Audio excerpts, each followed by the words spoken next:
Yox, açığı ilk dəfə eşitdim bunu.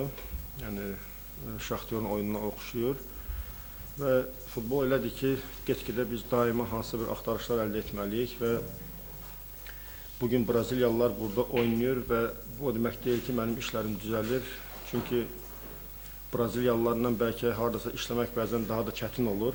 Yəni çünki biraz xarakterə, başqa xarakterə malikdirlər və o cümlədən bir var komandanda belə deyək, bir-iki ölkənin nümayəndəsi var, bir də var 3-4 ölkənin nümayəndəsi, hardasa hər birinin yəni, fikrini bir yerə cəmləmək üçün hardasa bizim problem yaşada bilər. Amma biz çalışırıq ki, öz oyunumuzdan çəkinməməyə, belə deyək, öz oyun üslubumuzu qurmağa daima və onu yaxşılaşdırmağa. Ola bilər, bunu daha da yaxşılaşdırmaq üçün daima hansısa bir transfer olur və ki, ondan daha düzgün istifadə etməyə belə hallar ola bilər. Amma yəni başqa bir komanda hansı, yəni o barədə düşünməmişdim.